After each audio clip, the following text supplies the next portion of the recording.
Il y a peu de femmes du XVIIIe siècle qui soient aussi connues, et peu qui aient été aussi décriées, jusqu'à ce qu'on s'intéresse récemment à qui elle était vraiment. On a pas mal de représentations d'Émilie du Châtelet, dont celle-ci, dans une belle robe bleue. Voici comment ce tableau est vu par un auteur du siècle suivant. Elle s'appelle Louise Collet. Le jour où l'artiste a tracé pour la postérité cette vivante image, la marquise portait une agaçante robe bleue pomponnée de blanc. Ses cheveux, légèrement poudrés, faisaient paraître plus éclatant encore son grand œil noir, qui rayonnait sous un épais sourcil. Sa bouche expressive souriait, sa taille souple et fine s'épanouissait dans un corsage de soie. Telle elle était alors, telle elle fut jusqu'à la fin de sa vie si courte, car sa beauté consistait surtout dans une vive physionomie, mélange de force et de grâce, qui à 40 ans comme à 20 était encore jeune et séduisante. Au moment où Louise Collet écrit ceci, elle a 35 ans. Elle est la maîtresse d'un philosophe, Victor Cousin, et est elle-même reconnue comme auteure. Elle sera la muse de Flaubert et de Musset. Et fatalement, elle s'identifie à Émilie, qui était celle de Voltaire.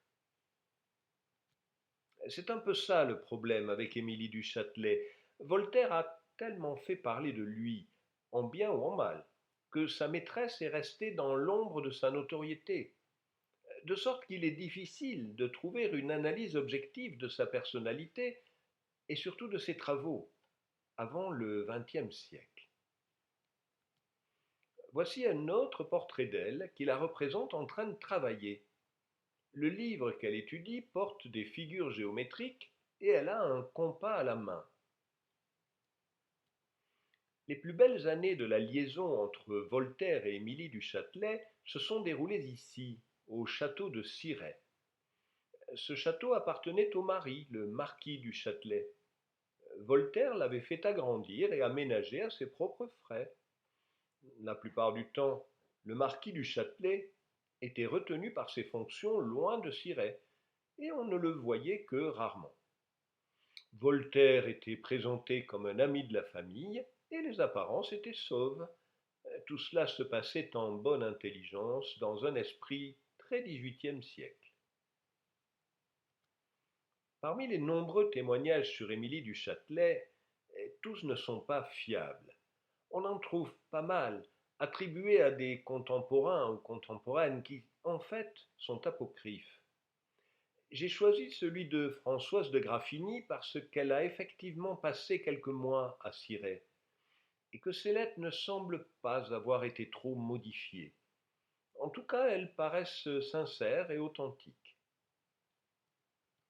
Ma source est donc ce livre dans lequel les lettres écrites à Cirey ont été publiées. On y lit la description suivante. Elle parle comme un ange, c'est ce que j'ai reconnu. Elle a une robe d'indienne et un grand tablier de taffetas noir. Ses cheveux noirs sont très longs. Ils sont relevés par derrière jusqu'au haut de sa tête et bouclés comme ceux des petits enfants. Cela lui sied fort bien. Madame de Graffigny décrit l'ameublement, dont ce portrait. J'ai oublié celui de Madame du Châtelet qui est au-dessus de la glace de la cheminée de la galerie avec tous ses attributs. Des livres, un compas, un perroquet, des pompons, de la musique, des diamants, des instruments de mathématiques. Oh, comme tout cela est charmant! On sent comme une légère ironie. Voici un portrait d'Émilie avec ses attributs, comme le dit Madame de Graffigny, un globe terrestre, un compas, mais aussi une belle robe et une profusion de bijoux. Le contraste entre le goût des fanfreluches et celui des mathématiques amusait déjà à l'époque, au point de faire oublier ses capacités intellectuelles qui étaient bien réelles. Ce matin, la dame de Séan a lu un calcul géométrique d'un rêveur anglais qui prétend démontrer que les habitants de Jupiter sont de la même taille qu'était le roi dont l'écriture parle.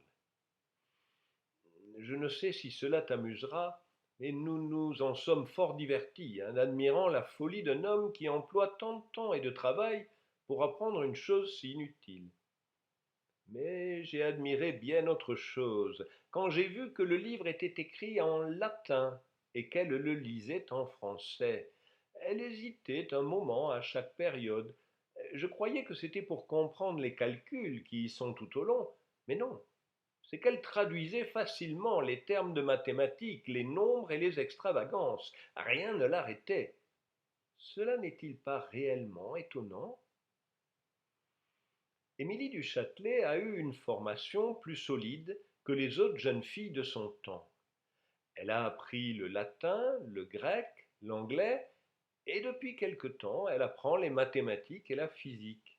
Oh, pas en dilettante, elle étudie Newton et Leibniz. Pour le calcul différentiel, elle prend des leçons de Maupertuis puis de Clairaut. Pour la métaphysique de Leibniz, elle fait venir un spécialiste à Siret. Et quand l'Académie des sciences propose le feu comme sujet de prix, elle décide de concourir à l'insu de Voltaire qui, lui aussi, envoie un mémoire. Voici la dissertation sur la nature et la propagation du feu, écrite par Madame du Châtelet. Françoise de Graffigny la lit et elle donne son avis. J'ai lu aussi le discours de Voltaire sur le feu. Il n'est pas digne de l'autre. Il est bien vrai que quand les femmes se mêlent d'écrire, elles surpassent les hommes. Quelle prodigieuse différence! Mais combien de siècles faut-il pour faire une femme comme celle-là? Et comment a-t-elle fait ce discours? La nuit, parce qu'elle se cachait de Voltaire. Elle ne dormait qu'une heure. Accablée de sommeil, elle se mettait les mains dans de l'eau à la glace, se promenait en battant les bras, et puis écrivait les raisonnements les plus abstraits avec un style à se faire lire pour lui-même. Elle a passé 8 nuits de suite de cette façon. Émilie du Châtelet n'avait pas la virtuosité de Voltaire pour la poésie et le théâtre, mais en science, il était loin derrière, et sous ses dehors frivoles, aimant les belles robes et les bijoux, jouant des pièces de théâtre et chantant d'une très belle voix, elle passait son temps à travailler. Elle se lève à 9 ou 10 heures du matin, et à 6 quand elle est couchée à 4 heures, ce qu'elle appelle se coucher au chant du coq. Bref, elle ne dort que 2 heures par jour et ne quitte son secrétaire dans les 24 heures que le temps du café, qui dure 1 heure, et le temps du souper, et 1 heure après. Quelquefois, elle mange un morceau à 5 heures du soir, mais sur son secrétaire, et encore, bien rarement. En plus de son mémoire sur le feu, elle travaille sur ce livre, Les institutions de physique. Le livre fait plus de 500 pages et il sera encensé par la critique. C'est un livre de vulgarisation qu'elle dédie à son fils pour son éducation. Et non, pas à sa fille. En ce temps-là, les oppositions entre les partisans de Newton et ceux de Descartes, d'une part, de Leibniz, d'autre part, étaient encore vives. Émilie en est consciente et elle passe au-dessus pour garder ce qui lui semble le meilleur chez chacun des trois. Dans la préface, elle dit: quand il s'agit d'un livre de physique, il faut se demander s'il est bon, et non pas si l'auteur est anglais, allemand ou français. Et Émilie a bien trouvé là sa véritable vocation. Voici ce qu'elle écrivait à Maupertuis en 1735. La vie est si courte, si remplie de devoirs et de détails inutiles, qu'ayant une famille et une maison, je ne sors guère de mon petit plan d'études pour lire les livres nouveaux. Je suis au désespoir de mon ignorance. J'aime l'étude avec plus de fureur que je n'ai aimé le monde, mais je m'en suis avisé trop tard. Et oui, Émilie avait été programmée comme une jeune fille de la haute société pour briller dans le monde et tenir des salons. Elle sait le faire, certes, mais ce n'est pas ce qu'elle souhaite. Voltaire en est parfaitement conscient. Elle a l'imagination toujours vive et toujours fleurie. Elle a, je vous jure, un génie digne d'Horace et de Newton, et n'en passe pas moins sa vie avec le monde qui la nuit et des banquiers de Pharaon. Parce qu'en plus de toutes ces activités, en plus du théâtre et de la chanson, Émilie du Châtelet joue. Elle joue même au Pharaon de grosses sommes. Un soir, Voltaire est à côté d'elle. Le banquier, qui est le maître du jeu au Pharaon, est un arnaqueur. Il manipule les pontes qui parient comme Émilie. Voltaire s'en rend compte. Il essaye de prévenir Émilie en lui parlant en anglais, mais le banquier comprend l'anglais, et voilà Émilie et Voltaire obligés de fuir et de se cacher. Ils se réfugient en frappant chez des amis à minuit. Et les commères s'en donnent à cœur joie. Madame du Châtelet et Voltaire, qui s'étaient annoncés pour aujourd'hui et qu'on avait perdu de vue, parurent hier sur le minuit, comme deux spectres, avec une odeur de corps embaumés qu'ils semblaient avoir apporté de leur tombeau. On sortait de table. C'étaient pourtant des spectres affamés, il leur fallut un souper, et qui plus est, des lits qui n'étaient pas préparés. Voltaire finit par se lasser. Si ces anges qui tiennent une si bonne maison veulent donner à souper mercredi à madame Newton Pompon du Châtelet, on attend leurs ordres pour s'arranger et on baise le bout de leurs ailes. Je m'arrange très bien de les aimer à la fureur. Écoutez, chers anges, pourquoi donc êtes-vous si aimables? On a fait de ce Newton Pompon du Châtelet un sobriquet affectueux. Je ne crois pas. Au début de leur liaison, Voltaire admirait sincèrement Émilie et l'appelait Vénus Newton. Ce Newton Pompon est une manière bien à la Voltaire de se moquer d'elle. Émilie se rend bien compte que Voltaire ne l'aime plus, et elle en souffre. J'ai été heureuse pendant 10 ans, par l'amour de celui qui avait subjugué mon âme, et ces 10 ans je les ai passés tête à tête avec lui, sans aucun moment de dégoût et de langueur. Quand l'âge, les maladies, peut-être aussi la satiété de la jouissance, ont diminué son goût, j'ai été longtemps sans m'en apercevoir. J'aimais pour deux, je passais ma vie entière avec lui, et mon cœur, exempt de soupçons, jouissait du plaisir d'aimer et de l'illusion de se croire aimé. Il est vrai que j'ai perdu cet état si heureux, et que ce n'a pas été sans qu'il m'en ait coûté bien des larmes. Émilie finit par se lasser elle aussi. Elle tombe dans les bras de cet homme, Saint-Lambert. C'est un jeune officier de la maison de Lorraine qui, semble-t-il, séduit les dames assez facilement. Saint-Lambert est un ami de Voltaire qui l'apprécie en tant que poète. Et Voltaire, qui a depuis longtemps une autre maîtresse, est quand même jaloux. Tandis qu'au-dessus de la terre, des aquilons et du tonnerre, la belle amante de Newton dans les routes de la lumière conduit le char de Phaéton. Saint-Lambert, ce n'est que pour toi que ces belles fleurs sont écloses. C'est ta main qui cueille les roses, et les épines sont pour moi. Sauf que les épines ne sont pas que pour Voltaire. Émilie tombe enceinte, à 42 ans. Elle sait parfaitement ce qui risque d'arriver. Voici la dernière lettre qu'on ait d'elle. Elle est adressée à l'abbé Salier, à la bibliothèque du roi, à Paris. Juge de la liberté que vous m'avez donnée, monsieur, de remettre entre vos mains des manuscrits que j'ai grand intérêt qui restent après moi. J'espère bien que je vous remercierai encore de ce service et que mes couches, dont je n'attends que le moment, ne seront pas aussi funestes que je le crains. Je vous supplierai de vouloir bien mettre un numéro à ces manuscrits et les faire enregistrer afin qu'ils ne soient pas perdus.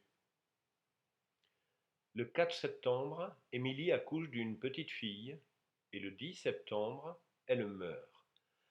On lit parfois qu'elle est morte de la fièvre puerpérale. Cela ne me paraît pas vraisemblable compte tenu des témoignages des médecins. Il semble plutôt compatible avec l'hypothèse d'une embolie pulmonaire. Quels étaient ces manuscrits auxquels Émilie disait avoir grand intérêt qu'ils restent après elle? Ceci: les principes mathématiques de la philosophie naturelle, la traduction en français de l'ouvrage majeur de Newton. Comme vous le voyez, la parution définitive a eu lieu en 1759, soit près de 10 ans après le décès d'Émilie. D'où venait cette passion pour Newton? À l'origine de Voltaire lui-même. Étant jeune, avant sa liaison avec Émilie, il avait été en exil en Angleterre. Il avait beaucoup lu et avait appris à connaître les philosophes anglais, en particulier Newton, qu'il admirait sans réserve. Si la vraie grandeur consiste à avoir reçu du ciel un puissant génie et à s'en être servi pour s'éclairer soi-même et les autres, un homme comme M. Newton, tel qu'il s'en trouve à peine en 10 siècles, est véritablement le grand homme. C'est à celui qui domine sur les esprits par la force de la vérité, non à ceux qui sont des esclaves par la violence. C'est à celui qui connaît l'univers, non à ceux qui le défigurent, que nous devons nos respects. Voltaire a bien reconnu l'importance de ce qu'a fait Newton, mais il n'a pas compris le fond. Voici ce qu'il écrit sur le calcul infinitésimal. Ne croiriez-vous pas qu'on veut se moquer de vous quand on vous dit qu'il y a des lignes infiniment grandes qui forment un angle infiniment petit, qu'il y a des carrés d'infini, des cubes d'infini et des infinis d'infini, dont le pénultième n'est rien par rapport au dernier? Tout cela, qui paraît d'abord l'excès de la déraison, est en effet l'effort de la finesse et de l'étendue de l'esprit humain. 4 ans après les lettres philosophiques, Voltaire récidive et tente de vulgariser en écrivant les éléments de la philosophie de Newton. Je vais donner ici la substance de la démonstration de Newton. Elle sera aisément comprise par tout lecteur attentif, car les hommes ont une géométrie naturelle dans l'esprit qui leur fait sentir les rapports quand ils ne sont pas trop compliqués. Voltaire agite les mains, un appel à la géométrie naturelle de chacun, mais il n'arrive pas à comprendre. Et quand Émilie s'en mêle, elle est capable d'aller au fond des choses et de comprendre vraiment le calcul différentiel. Regardez ce passage, il est révélateur. Elle y intègre une équation différentielle, comme le fait Newton, mais elle le fait en utilisant les notations de Leibniz. Elle n'aurait pas réussi à écrire cela si elle s'était contentée de traduire sans comprendre. Elle était même allée plus loin. Une bonne moitié du second tome, après la traduction de Newton, est consacrée à cette exposition abrégée du système du monde. Et cette fois-ci, c'est bien son propre travail. C'est une vulgarisation plus accessible de ce qui précède. La publication des principes mathématiques de Madame du Châtelet a beaucoup tardé.